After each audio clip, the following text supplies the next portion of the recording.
pessoal, sejam bem-vindos. Hoje vamos falar sobre o princípio 4.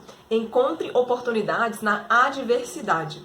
O cérebro humano está constantemente criando mapas mentais para nos ajudar a navegar por esse mundo tão complexo e em constantes mudanças. E toda decisão inicia dessa forma. O cérebro consegue identificar aonde estamos, cria um mapa identificando aonde estamos, o nosso status quo e para onde desejamos ir.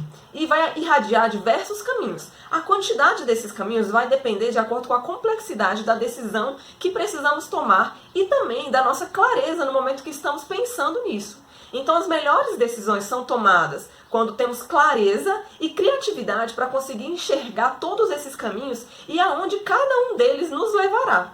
Só que quando estamos estressados ou em crise, muitas vezes não conseguimos enxergar o caminho mais importante, que é o caminho que nos faz encontrar oportunidades nas adversidades. Em todo momento ruim de crise, 3 caminhos se fazem possíveis. Há 3 tipos de mapas mentais que podem acontecer. Um é que essa crise vai te deixar onde você está, no seu mesmo ponto de partida, você não vai ter grandes perdas. Outro é que você pode ter efeitos negativos a partir dessa crise, então é por isso que tememos desafios, que tememos novidades e mudanças. E há também o terceiro caminho, que é esse que a gente deveria procurar em todas as situações de crise. É aquele que, apesar da crise, apesar dos efeitos negativos, vai te levar do ponto de partida onde você está para um lugar melhor, onde você vai estar mais forte. Só que quando nos sentimos desesperançosos e impotentes, deixamos de acreditar num caminho como esse e nem sequer procuramos por ele. Mas é justamente nesse momento que deveríamos buscar por ele. Estudos após estudos demonstram que se encararmos uma adversidade como uma oportunidade de crescimento, é muito mais provável que nós cresçamos. Agora, se a gente encarar uma derrota como algo que vai nos levar lá para baixo, é justamente isso que ela se tornará. Então, quando analisamos o nosso mapa mental em busca de oportunidades positivas e rejeitamos a crença de que cada queda nos leva mais para baixo, damos o maior poder possível a nós mesmos, a capacidade de nos elevar não apesar das adversidades, mas devido a elas. E é sobre isso que este capítulo vai falar. Acho que muitos de nós já ouvimos falar sobre o conceito de estresse pós-traumático por conta dos filmes de guerra. Mas o autor traz um novo conceito que veio em decorrência de vários estudos, que é o crescimento pós-traumático ou crescimento contraditório, que ocorre quando um evento traumático, um acidente ou um câncer, por exemplo, geram mudanças positivas na vida de uma pessoa. Mas que tipo de mudança positiva é essa? Ela enxergar a vida com mais otimismo, mais espiritualidade, mais compaixão, começar a valorizar mais as relações sociais. E por que isso acontece, né? Tem pessoas que passam pela mesma situação, algumas entram em depressão, se entregam, e outras conseguem ter essa visão positiva. Muito é por conta da atitude mental que essas pessoas têm. Então, as estratégias que levam com mais frequência a esse crescimento contraditório incluem a reinterpretação desse evento de forma positiva, o otimismo, a aceitação e encarar o problema de frente. As pessoas que geralmente têm sucesso quando passam por alguma queda, algum problema, são aquelas que não se definem pelo que aconteceu com elas, mas pelo que elas fizeram daquilo que aconteceu com elas. Não se trata apenas de se recuperar após um problema desse tipo, elas pensam em se recuperar e seguir em frente. As pessoas de sucesso não veem as adversidades como um obstáculo intransponível. Na verdade, elas percebem as adversidades como um trampolim para a excelência. E nós só vamos aprender a lidar com as adversidades, com o fracasso, quando passamos por ele, quando vivenciamos esse momento. Não adianta a gente ficar tentando evitar a todo momento qualquer falha, qualquer erro, porque só quando erramos, quando falhamos, quando enfrentamos a adversidade é que aprendemos a lidar com eles. O autor traz uma pesquisa muito interessante que ele faz quando dá algumas palestras. Imagine a seguinte situação: você entra num banco e há ali mais 50 pessoas. De repente chegam assaltantes. E eles dão um único tiro durante aquele assalto. O tiro pega em você, justamente no seu braço. E como as pessoas interpretam essa situação? É incrível que 70% dizem que é uma situação muito infeliz.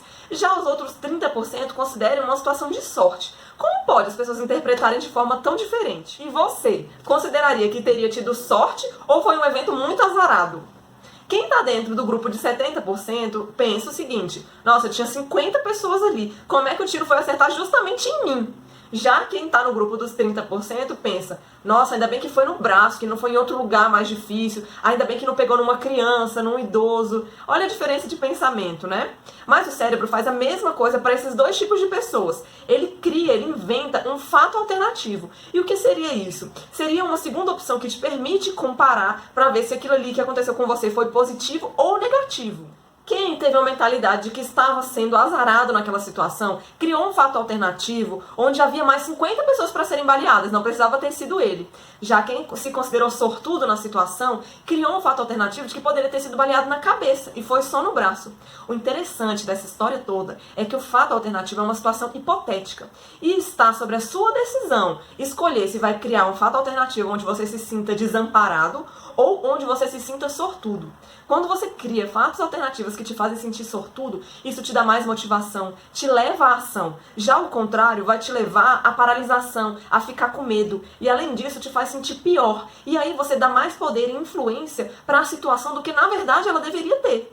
O autor cita um pesquisador que estava estudando por que algumas pessoas conseguem encarar as adversidades de maneira mais fácil do que outras. E identificou um ponto comum entre todas elas. Elas encaram as adversidades de forma positiva, têm uma visão positiva sobre aquilo. Encaram as adversidades como algo pontual, algo temporário, que vai ser ultrapassado. Já as outras pessoas que não conseguem se recuperar das adversidades, veem aquilo ali como se fosse a última coisa, o fim dos tempos, não conseguem se ver superando aquilo ali, como se fosse o fim da vida. Esse estilo, essa atitude mental vai fazer toda a diferença no tempo que você vai passar naquela adversidade, na força que você vai ter que empregar para poder superar aquela adversidade. É claro que é mais natural transformar as adversidades em oportunidades para algumas pessoas do que para outras. Algumas pessoas já têm uma visão mais otimista, enxergam as adversidades como algo efêmero, passageiro, conseguem criar cenários alternativos onde elas já se sintam sortudas e também conseguem ver oportunidades em situações que as pessoas só enxergam maus presságios. Mas a notícia boa é que tudo isso pode ser aprendido.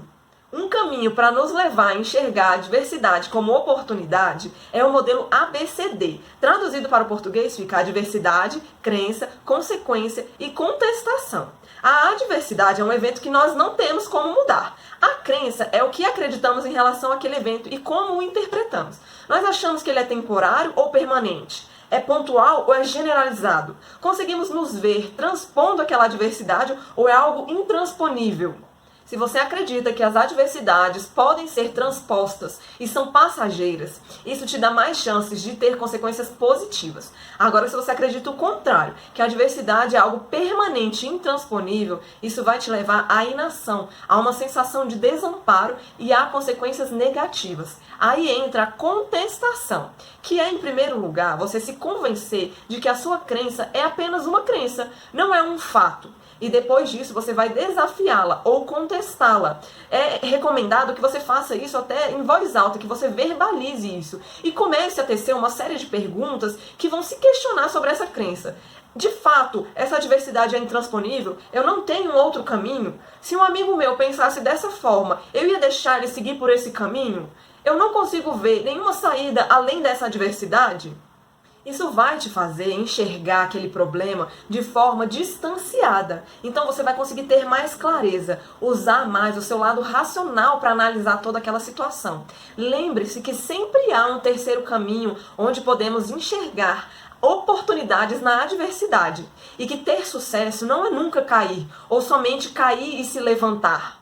O sucesso é mais do que a simples resiliência. É pegar o que acontece conosco, as quedas, e usar isso para nos impelir na direção oposta. E fazer com que a gente cresça mais ainda, se desenvolva e tenha mais resultados por conta dessas adversidades que acontecem conosco.